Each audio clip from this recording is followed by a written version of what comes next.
Bonjour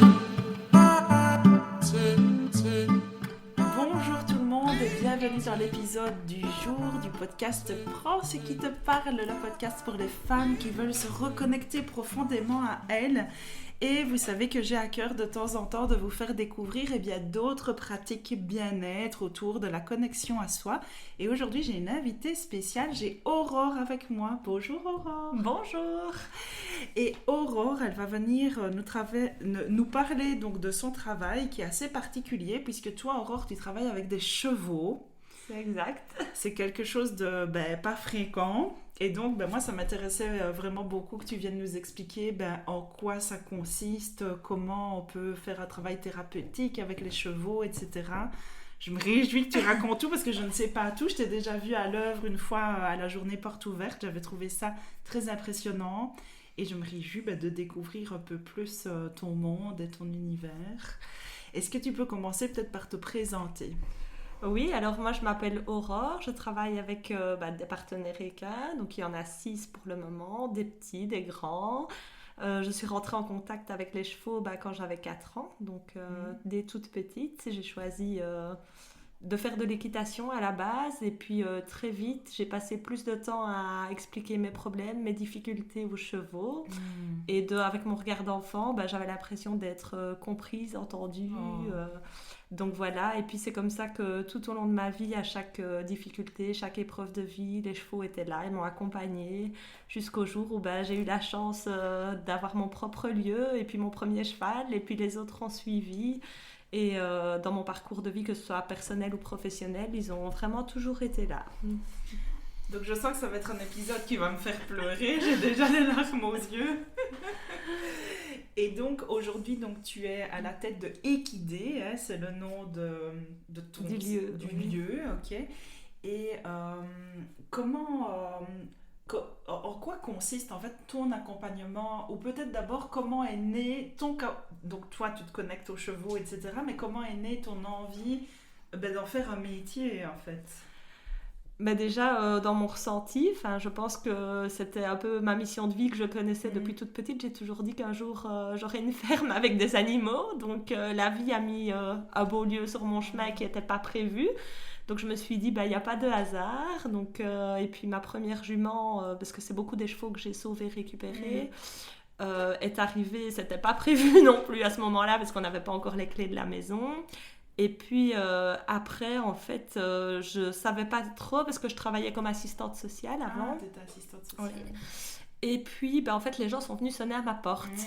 Et donc, très vite, j'ai eu des clients qui venaient me demander s'il y avait moyen de faire d'abord simplement des cours d'équitation. Mais en plus d'être assistante sociale, j'étais déjà thérapeute en approche psychocorporelle et en psychomotricité. Donc, j'avais déjà une approche plus complète, je vais dire, de la personne et de l'accompagnement. Et donc, en fait, en donnant les cours d'équitation, les personnes m'ont très vite dit que je faisais beaucoup plus que donner des cours d'équitation. Il y avait déjà un accompagnement qui se mettait en place. Et puis après, donc j'ai commencé d'abord en activité complémentaire pour avoir une sûreté de travail. Oui. Et puis les événements de la vie, le burn-out est arrivé. Et donc là, en fait, je me suis rendu compte que j'avais déjà un travail et avec les chevaux et que je n'avais pas besoin d'un autre travail. Et c'est comme ça que mon activité a continué à se développer et que le coaching et les accompagnements ont continué à se développer. Waouh, c'est incroyable. Et c'est marrant parce que souvent quand j'ai une invitée dans le podcast pour raconter un peu... souvent elles racontent aussi comment est-ce qu'elles en sont arrivées à ce métier passion. Il y a souvent l'étape du burn-out qui vient un petit peu là et puis le métier passion qui peut prendre le relais comme une évidence qui était là latente au fond de soi depuis toujours. C'est beau. C'est vrai que pour moi le burn-out c'est quelque chose qui arrive pour donner un message en fait aux personnes pour se reconnecter à sa mission de vie. Et en fait les chevaux m'ont vraiment sauvée parce que si j'avais pas eu les chevaux, le matin je me levais pas en fait. Eux ils me donnaient la force de me lever, d'aller jusqu'à eux.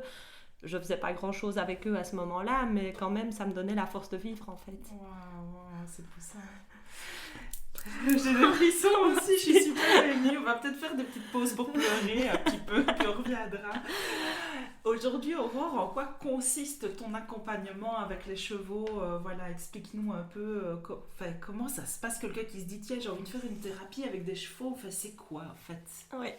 Donc il y a évidemment plusieurs outils, mais en fait la personne arrive avec une demande, une difficulté, ou pas forcément. Il y a des personnes parfois qui viennent avec moi juste pour rencontrer les chevaux, Oui, et en fait le problème ou la difficulté est parfois dans l'inconscient. oui, Et donc en fait quand elles arrivent, simplement je leur propose d'entrer en contact avec un cheval, souvent en liberté, et de voir un petit peu comment elles se sentent là par rapport au cheval.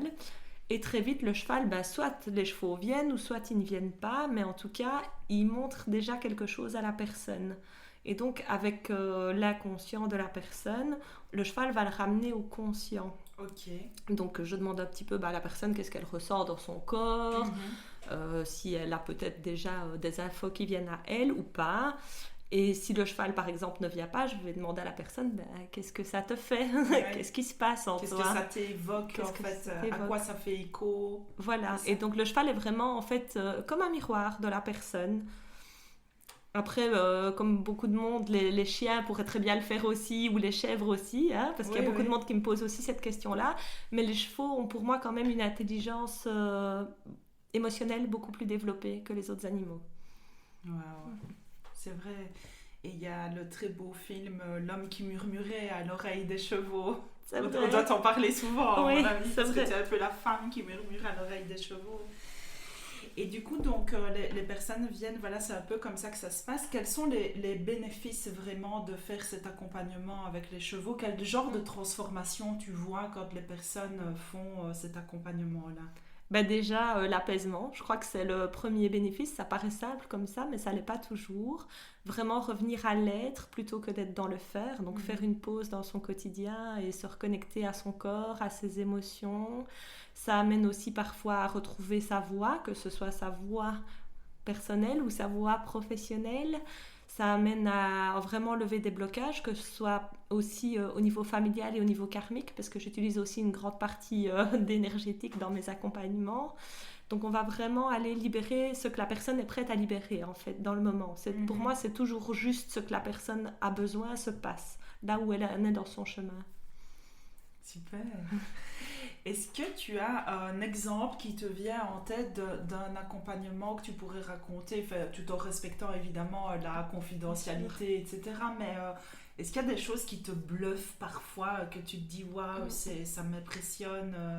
Je pense oui tout de suite à une jeune dame que j'ai accompagnée. Donc je propose notamment des accompagnements en reconnexion à soi sur 2 jours. Donc elle est d'abord venue faire une séance individuelle parce qu'elle avait l'impression de se sentir seule. Et donc en fait on a reconnecté à sa famille, à ses amis, etc. Et après la première séance, tout un tas d'amis lui ont organisé un anniversaire surprise. Donc il y avait déjà un bénéfice. Ouais. Et là elle s'est dit j'ai envie d'aller plus loin. Donc elle a pris 2 jours d'accompagnement avec moi. Et en fait elle s'est rendue compte qu'il y avait bien plus que cette difficulté-là. En fait elle n'était plus épanouie non plus dans son travail. Et donc, en fait, elle faisait un tas de formations, comme certainement aussi beaucoup de personnes, mais sans savoir où elle allait vraiment. Et en fait, à la fin de l'accompagnement, elle s'est rendue compte qu'elle voulait faire de la thérapie par le chant. Donc, c'était très particulier aussi. Oui. Et pourtant, là, au début, le premier jour, elle était vraiment très timide, elle n'osait pas, etc. Et à la fin de l'accompagnement, j'ai un grand escalier comme ça en métal. Et elle est montée sur cet escalier. Je lui avais demandé d'apporter ses textes parce qu'elle avait déjà écrit des textes. Et là, elle a chanté. Et en fait, d'habitude, le manège est assez calme. Mais là, ce jour-là, je ne sais pas ce qui s'est passé. Il y avait 4-5 personnes qui sont arrêtées pour l'écouter. Et c'était magnifique, en fait.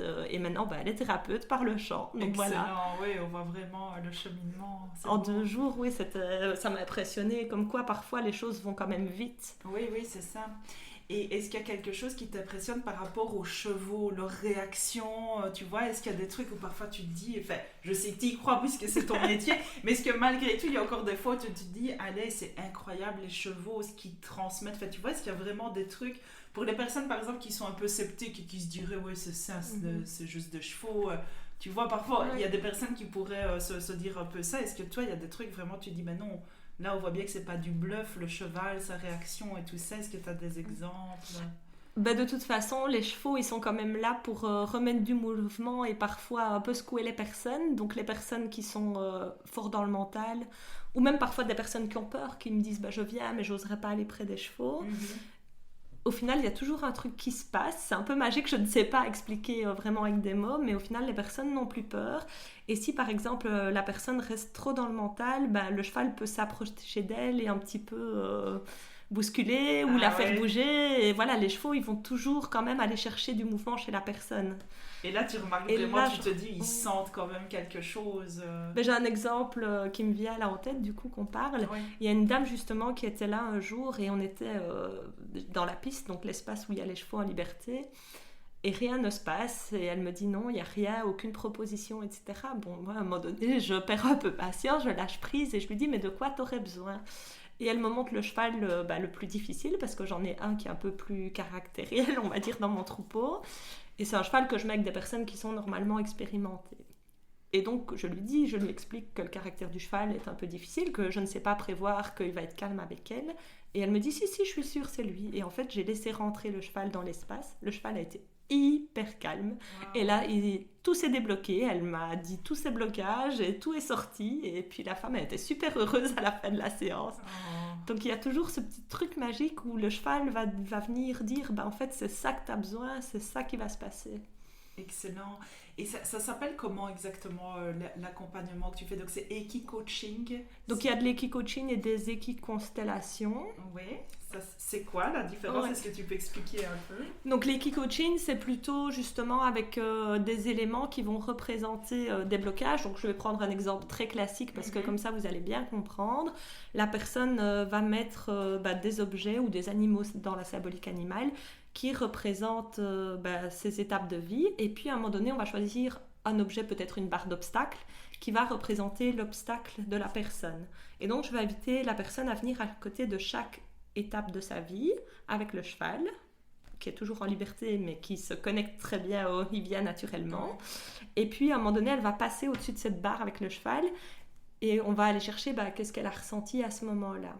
Et en général la prise de décision de la personne pour passer cette barre d'obstacles, ça fait quelque chose dans l'inconscient aussi qui fait qu'elle dépasse ses peurs, elle dépasse les blocages. Les constellations et l'énergétique, ce sont alors plus les chevaux ou d'autres éléments du système qui sont représentés. Donc ça peut être par exemple un système familial, c'est la plus connue avec la série Le Chemin des Oliviers. Oui, j'allais le dire. Pour ne mal la citer. Maintenant, tout le monde connaît les constellations grâce au Chemin des Oliviers. Voilà. Et c'est la même chose avec les chevaux. Ils vont venir représenter des éléments du système. Donc soit une personne de la famille, une personne de l'environnement. Ça peut être aussi pour une maison, un lieu, pour une maladie, donc vraiment ou des vies antérieures. Les chevaux représentent ces éléments en fait. Et alors, la personne voit aussi qu'est-ce qui se passe avec les éléments.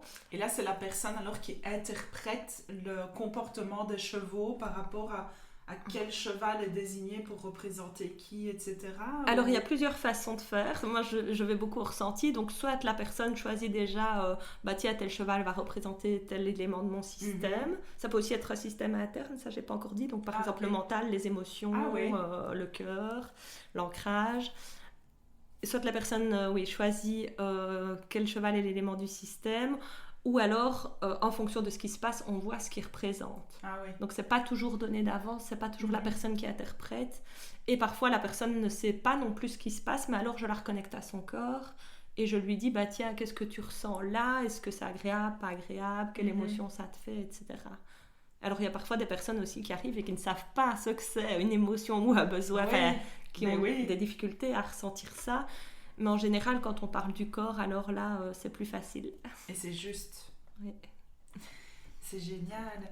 Et comment ça se passe exactement ? Voilà, s'il y a des personnes qui ont envie de prendre contact avec toi, comment ça se passe vraiment de la prise de rendez-vous jusqu'à la fin ? Donc, tu as des accompagnements ponctuels, tu as des accompagnements sur 2 jours. Qu'est-ce qui est possible ? Je ne sais pas si tu es d'accord de parler aussi des tarifs, par exemple. Bien sûr, avec plaisir. Voir un peu, Donc, il y a soit des accompagnements sur une séance individuelle qui peut être renouvelée chaque fois que la personne en a besoin. Donc moi, je pars du principe que la personne est autonome dans sa prise de rendez-vous. Donc ça, c'est au prix de 70 € la séance. Et ça dure plus ou moins combien de temps alors, une séance comme ça? Ça, c'est 1 heure. La séance environ, maintenant, si ça dure un peu plus, c'est ok aussi. Je vais jusqu'au bout de la libération, évidemment, avec la personne. Après, il y a des accompagnements sur 2 jours, donc de 14h à 20h et le lendemain de 10h à 14h. Pourquoi cette formule-là? Parce qu'en fait, on commence l'après-midi pour terminer par un rituel le soir. Et le lendemain matin, on commence par un moment de déjeuner ensemble. Et alors, comme ça met aussi une autre énergie dans la journée pour clôturer début d'après-midi. Et là, ça va un peu plus loin. C'est beaucoup plus complet, quoi. Oui, ça, c'est vraiment complet. En général, les personnes qui viennent ces 2 jours-là, elles partent, elles sont super ravies et je ne les revois généralement pas. Donc, je sais que l'accompagnement, est vraiment porteur. Et ça, c'est complet? Oui, ça c'est 288 € pour les 2 jours et le verre d'accueil et le petit déjeuner sont offerts. Il y a possibilité soit de dormir chez soi ou de dormir aussi sur le lieu en tente. Donc j'ai par exemple une maman qui n'avait jamais quitté son fils pour dormir et qui était très angoissée, qui a fait le choix quand même de dormir en tente, de couper son téléphone. Et ça l'a vraiment aidée, elle est repartie de chez moi, elle ne faisait plus jamais de crise d'angoisse. Donc, Et alors, j'ai aussi des accompagnements en groupe. Donc ça, c'est des activités plus irrégulières. Donc c'est vraiment, par exemple, il y a les constellations, c'est 1 fois par mois. Des constellations en groupe? En groupe, oui. Et avec les chevaux aussi? Avec les chevaux en groupe. Donc ça, c'est 1 matinée par mois. Et les personnes, alors, viennent travailler une problématique. Donc c'est par exemple, j'ai beaucoup de thérapeutes, par exemple, prendre sa place, la visibilité... c'est, je vais dire, une problématique qui est plus légère ou plus courte en tout cas à régler dans le temps. Et ça, je me pose toujours la question parce que j'ai vu aussi la série Le Chemin des Oliviers, mais j'ai jamais moi participé à une constellation. Je me demande toujours du coup quand on y va, est-ce que c'est pour soi ou est-ce qu'on est là pour être participant? Enfin tu vois, est-ce que tout le monde passe dans la journée? Enfin tu vois comment ça se passe quand c'est en groupe en fait? Alors moi, mon mode de fonctionnement, mais je sais que c'est pas le mode de fonctionnement commun, je vais dire ça comme ça. Moi, je propose que toute personne qui a envie d'apporter sa difficulté, de déposer sa difficulté, son blocage, peut le faire. Donc tout le monde peut passer s'il en a besoin. Tout le monde peut représenter ou pas. Donc ça aussi, c'est un choix. On peut être élément du système. Si une personne me dit non, moi je veux pas être dans ce système-là, c'est ok aussi. Et donc, en fait, comme ça, tout le monde peut passer... il y a plusieurs passages en une matinée, alors. Voilà, donc tout le monde peut passer, tout le monde peut être représentant ou constellé, et parfois ça change. J'ai parfois des personnes qui arrivent qui me disent « Oh, moi, je veux pas du tout faire la constellation pour moi. » Et puis, 1 heure ou 2 après, quand elle a vu les autres, elle a envie, ou inversement. Et ça se met bien et tout ça. En général, oui, tout est juste, et j'ai toujours eu des belles constellations de groupe. C'est chouette. Et il y a aussi, du coup, le programme pour les thérapeutes... hypersensibles ou futurs thérapeutes hypersensibles. Donc ça, c'est plus long. C'est sur 8 mois. 2 fois par mois en ligne. Donc une première fois où on fait en visio constellation coaching. La personne reçoit un cahier d'introspection avec des rituels, des célébrations en plus. Fin du mois, on se revoit pour un question-réponse en ligne. Donc, j'appelle l'énergie des chevaux à être présente pour l'accompagnement. On fait aussi des méditations. La personne reçoit des audios. Enfin, voilà, c'est très complet. Et il y a 3 rencontres en présentiel avec les chevaux dans cet accompagnement-là. Et ça, c'est en individuel, alors? Oui, ça, c'est en individuel. Ah, c'est en individuel, ok. Eh bien, dis donc, c'est chouette, tout ça, c'est bien complet. Merci. J'avais envie de te demander, qu'est-ce que tu préfères dans ton métier? C'est quoi ton highlight, le truc que tu as envie de vraiment surligner, le truc que tu préfères? J'imagine qu'il y a plein de choses, mais si vraiment tu devais mettre quelque chose en avant qui te touche le plus, qui te plaît le plus, c'est quoi? Moi, ce qui me touche le plus, c'est de voir d'où viennent les gens et où ils en arrivent. En fait, c'est hyper valorisant de voir le changement dans la vie des personnes, la transformation que les chevaux peuvent apporter. D'ailleurs, je dis souvent, c'est eux les thérapeutes. C'est vrai. Et oui, de voir où les personnes en arrivent, quoi. Parce que j'ai beaucoup de personnes qui rencontrent des traumas, surtout ces derniers temps. Donc, trauma, ça peut être des abus, que ce soit psychologiques ou sexuels. Enfin, voilà, j'ai vraiment beaucoup ce type de public, violence conjugale, etc. Et je trouve qu'avec l'accompagnement des chevaux, après voir où elles en arrivent à retrouver un apaisement, un bien-être, c'est... Voilà. Ouais. Ça me donne pas envie de pleurer. Tu peux, si tu veux, on coupe le micro. Eh bien, écoute, Aurore, merci beaucoup. Est-ce qu'il y a quelque chose là comme ça que tu auras envie d'ajouter? Est-ce que tu as l'impression qu'on a balayé tout ce que tu avais envie de dire sur le sujet? Ou est-ce qu'il y a quelque chose qui te vient et qui te dit, tiens, ça c'est peut-être intéressant Ben moi, je pense qu'on a balayé tout. Maintenant, j'ai quand même envie de dire une chose parce que souvent, j'ai aussi des personnes qui me disent on a peur, est-ce qu'on peut quand même venir? Et ça, j'ai quand même envie de souligner que oui, bien sûr, même si vous avez peur, vous êtes les bienvenus. Oh, c'est chouette. Et justement, ben voilà, si quelqu'un veut prendre contact avec toi, comment la personne peut te contacter Alors, j'ai une page Facebook qui s'appelle Equidé où la personne peut recevoir les infos et avoir le lien vers le site internet. Et c'est plus facile de me contacter par mail. Donc, mon adresse mail, c'est equi_des_s@yahoo.com. Et je mettrai tout ça en description de cet épisode. Comme ça, ce sera encore plus facile. Je mettrai le lien direct vers ta page Facebook et ton adresse mail. À tout grand merci. Merci aussi, Aurore. Vraiment, un grand plaisir. J'ai découvert plein de choses que je ne savais pas. Et du coup, j'ai même envie de prendre rendez-vous pour moi. Tu es la bienvenue. À chaque fois que je fais un épisode invité, découverte, après, je me dis, je vais prendre rendez-vous pour moi. Eh bien, merci Aurore, merci tout le monde pour votre écoute. N'hésitez pas à aller suivre Aurore et à laisser un petit commentaire de cet épisode. Dites-nous si vous connaissiez l'Equi-Coaching, l'Equi-Constellation, le travail avec les chevaux, si vous avez déjà essayé, si ça vous donne envie. Voilà, n'hésitez pas à faire un petit retour sur cet épisode. À tout grand merci. Et voilà, l'épisode du jour est terminé. S'il t'a plu, n'hésite pas à t'abonner, à liker, mettre des étoiles, un petit commentaire et à partager avec une personne à qui ça ferait du bien. Tu sais, ces petites actions permettent de mieux faire connaître ce podcast et ça me fait très chaud au cœur. Alors je te dis déjà merci, à la semaine prochaine et d'ici là, on se retrouve sur Instagram. Bisous!